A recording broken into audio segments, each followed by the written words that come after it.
Kamusta mga kaboxing? This is Boy Kalawang TV. So mamaya na po magaganap ang laban ng anak ni pambansang kamao Manny Pacquiao na si Jimwell kontra sa kanyang kapwa amateur boxer na makakalaban nito na si Patrick Reyes. At dito mga idol, sa inilabas na report ng Viva Promotion, nagkaharap na po sila Jimwell Pacquiao at Patrick Reyes sa unang pagkakataon. At makikita po natin na halos magkasinlaki lang ang dalawa nung magkatapat sila sa kanilang naganap na interview sa Amerika.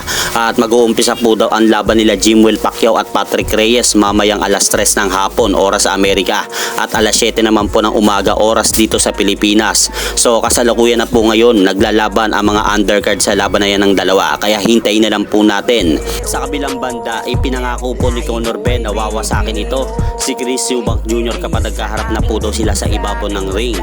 At kalimutan na po daw natin nang nangyari sa kanya sa pagsampal sa kanya ni Chris Eubank Jr. ng itlog sa mukha, dahil talagang masaklap po daw ang sasapitin nito sa kanya. All goes round 1, April 26th, Tottenham Hotspur Stadium. You get Chris Eubank Jr. How much is that? Yeah, listen, I'm coming to fight. It's always personal. It's not just Chris. Every single one of my fights has been personal. If you're trying to take food off my table and out my kids' mouths, it's personal. It's never just business with me. It's always personal. I always got a chip on my shoulder about it. So, you know, come Saturday night, forget the egg slap.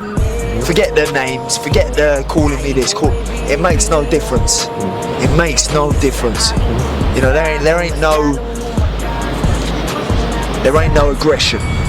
I'm coming in there to do a job, and I'm coming in there to wipe him out.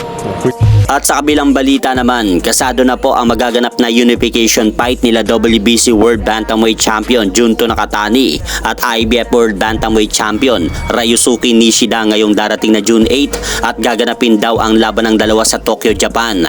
At kung sino nga po mga idol ang magwawagi sa labanang ito ay mapapanalunan po nito ang daring Bantamweight belt, kaya 3 titulo po ang nakataya sa laban na yan nila Junto Nakatani at Ryusuke Nishida. At sa kabilang balita naman, kasado na rin po mga idol ang laban ng Shakur Stevenson versus William Cameron Cepeda ngayong darating na July 12 sa New York City. Dahil ayon nga po dito sa report na inilabas ng Ring Magazine, ipinag-uutos na po daw ng World Boxing Council kay Shakur Stevenson na depensahan po nito ang kanyang WBC belt laban sa kanyang number 1 mandatory challenger na si William Cameron Cepeda. Kaya magandang laban po ito kapag natuloy. At hanggang dito na lang po muna ang aking update sa mga aganapan sa mundo ng boxing. At syempre mga idol, huwag nyo rin pong kalimutan pakisuportahan nyo naman po muna ang ating munting channel. Maraming salamat po.